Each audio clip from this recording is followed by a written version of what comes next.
वैशाली ताई माझ्या विरोधात पडली, भाजपमध्ये गेली. अशी शरद आता हे सगळे एकत्रित आले आणि आता प्लॅनिंग करताय की आता तरी किशोरप्पाला थांबू. मी पहिल्यांदा आपल्या सगळ्यांच्या साक्षीने त्या रस्त्याचं लोकार्पण झालं असं या ठिकाणी जाहीर करतो. दुर्गेश आणि त्याच्या टीमचं मी मनापासून अभिनंदन आणि कौतुक करतो की मी त्याला 5-10 वर्षापासून पाहतोय. मला वाटतं आता दुसऱ्या निवडणुकीला तो सोबत होता. 10 वर्ष झाले त्याला पाहतोय. लहानपणापासून त्याला राजकारणाची आवड. बाजूने मी अनेक कार्यकर्ते पाहिले, अनेक शिवसैनिक पाहिले, परंतु अतिशय हलाखीची परिस्थिती असणारा, स्वतःच्या गाडीवर इतक्या कमी वयामध्ये इतका चांगला व्यवसाय करून गाडी घेऊन पाण्याच्या बाटल्या, कोल्ड्रिंकच्या बाटल्या गावोगावी जाऊन एक अतिशय प्रामाणिकपणे व्यवसाय करून ज्या समाजसेवेची आवड आहे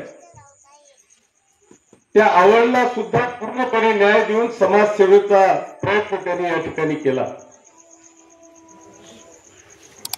बऱ्याचदा असं होतं की आज प्रत्येक एरियामध्ये, गावामध्ये जर का गेलं तर 30-30 वर्षाचे पोरं झाले, एक ट्रक एक गावात निघेल, लग्न जमत नाही, पोरी भेटत नाही. सुदैवाने त्याला ताई तुमच्याकडचं आमंत्रण आलं,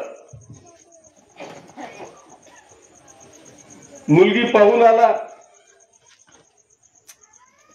अशी घाई करत होता, कोणी काड्या कोरी का काय, पटकन लग्न आवरीला.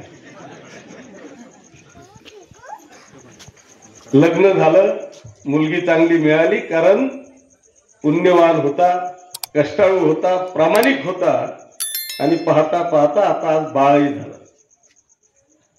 मी दुर्गेशचं मनापासून अभिनंदन करतो. खऱ्या अर्थाने आजच्या या कार्यक्रमामध्ये युवकांना, आपल्याला सगळ्यांना आवाहन करतो की आपण दिशाहीन होऊ नका. जर का आपल्या कामामध्ये, आपल्या अंगामध्ये काम असेल, आपल्या अंगामध्ये नैतिकता असेल तर आपण स्वतःचा व्यवसाय सांभाळून संघटनेमध्ये सुद्धा काम करू शकता. याचं उत्तम उदाहरण कोण असेल तर तो तुमचा दुर्गेश वाघ आहे. बाबांना अशा मुलांची, खऱ्या अर्थाने अशा तरुणांची ही खऱ्या अर्थाने काळाची गरज आहे. आणि ही वस्तुस्थिती आहे की आज अनेक तरुण दिशाहीन झाले, व्यसनाधीन झालेले. बाजूला अशा तरुणांच्या पावलावर पाऊल ठेवून चालणं, त्यांची टीम खूप आवडते मला. अतिशय सुंदर निर्वेशन. नानाभाऊ माझ्या विरोधात लढले, भाजपमध्ये गेले. ती वैशाली ताई माझ्या विरोधात लढली, भाजपमध्ये गेली.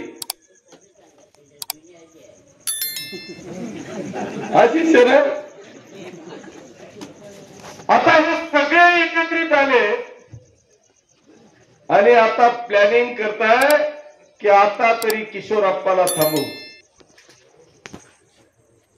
पण त्यांना माहित नाही हे तरी सगळे गेले, पण त्यांचे सगळे कार्यकर्ते हे शिवसेनेमध्ये आले आणि शिवसेनेची ताकद आज या ठिकाणी पाचोरा आणि भडगाव मतदारसंघामध्ये आपल्याला पाहायला मिळते.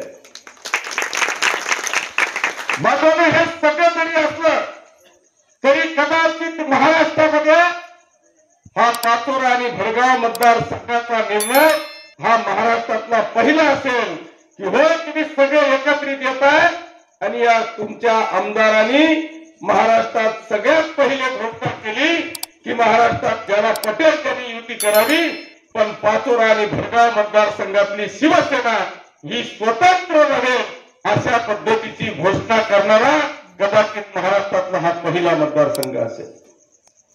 का आम्ही युती कोणाशी करू? या पोट्यांशी ज्यांनी आमच्या विरोधात 10 वर्ष षडयंत्र रचलं, जे आता सगळे एकत्रित येत आहे, त्यांच्या बरोबर आम्ही युती करायची? बाळगणं हे शक्य होणार नाही. माझी आपल्याला सगळ्यांना हात जोडून विनंती करतोय, कदाचित महाराष्ट्रातल्या या भडगाव नगरपालिकेचा पहिला नगराध्यक्ष पदाचा उमेदवार असेल की तो जाहीर झाला. सगळेजण आतंकात पडलेले आहेत. खरं म्हणजे पेठ भाग्यवान आहे. या पेठेतला पहिला नगराध्यक्ष झाला का नाही मला माहित नाही, पण आज खऱ्या अर्थाने या पेठेतला नगराध्यक्ष होण्याची मुहूर्तमेळ इतिहासामध्ये पहिल्यांदा अशी घटना घडणार आहे की तुमच्या पेठेला नगराध्यक्ष पदाचा बहुमान बांधवांना या ठिकाणी मिळणार आहे. अजून नगरसेवक जाहीर करायचे राहिलेले. मी नगरसेवक पदाचे उमेदवार 1 तारखेला निर्धार मेळावा घेतोय. 1 तारखेला माझा वाढदिवस आहे आणि त्या निर्धार मेळाव्याला हजारोच्या संख्येने पाचोरा भडगाव नगरपालिका असेल किंवा पाचोरा भडगाव मतदारसंघ असेल, त्या संघातला 25,000 कार्यकर्ता आणि जनता त्या निर्धार मेळाव्याला उपस्थित राहणार आहे.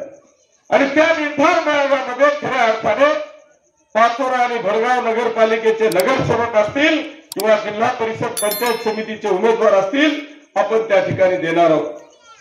त्या दिवशी त्याची घोषणा करणार आहोत. माझी विनंती आहे की आपण सगळेजण घ्या आणि त्या दिवशी खऱ्या अर्थाने जो काय समाचार आहे, जी काय माझी भूमिका आहे, मी नेमकं या मतदारसंघासाठी काय करू शकणार आहे, नगरपालिका पंचायत समिती जिल्हा परिषदेच्या वतीने मी काय करू शकणार आहे, ही सगळी भूमिका मी त्या ठिकाणी सांगणार आहे. पण बाबांनो, मला आज या निमित्तानं आपल्याला एवढं मात्र नक्की सांगायचं की आपण गेल्या 1 वर्षापूर्वी 2.5 वर्ष या महाराष्ट्रातल्या तमाम भगिनींचा लाडका भाऊ कोण असेल, तिला जर का विचारलं की तुझा ताई महाराष्ट्रामध्ये तुझा लाडका भाऊ कोण आहे, तर तिच्या तोंडात तिच्या सख्या भावाच्या पहिले नाव येतं एकनाथराव शिंदे साहेब. या महाराष्ट्रातल्या तमाम भगिनींचा लाडका भाऊ आहे. त्या एकनाथ शिंदे साहेबांनी या महाराष्ट्राच्या इतिहासामध्ये अशी आमच्या लाडक्या बहिणींसाठी स्कीम काढली की त्या प्रत्येक भगिनीला 1,500 रुपये दरमहा लाडकी बहिणीची योजना काढून त्या ठिकाणी दिले. आणि महाराष्ट्रातली तमाम भगिनी त्या एकनाथ शिंदे साहेबांच्या पाठीशी एक नवनागिनीसारखी उभी राहिली आणि होताचं नव्हतं झालं. एवढं मोठं सरकार आलं की त्या महाराष्ट्रात आजपर्यंत एवढी संख्या सत्ताधाऱ्यांची आली नाही. विरोधकांना विरोधी पक्ष नेता देण्याची सुद्धा ताकद त्या विधानसभेमध्ये राहिली नाही. एवढी मोठी सत्ता त्या ठिकाणी आली. याचं एकमेव श्रेय त्या एकनाथ शिंदे साहेबांचं होतं, त्यांच्या कर्तृत्वाचं होतं आणि त्यांच्या कर्तृत्वाच्या जीवावर या ठिकाणी एकनाथ शिंदे साहेबांच्या मार्गदर्शनाखाली ते सरकार आलं. पण आम्ही 1 वर्ष झाले, आता युतीचा मुख्यमंत्री महोदय चेंज झाले. आज काय परिस्थिती आहे?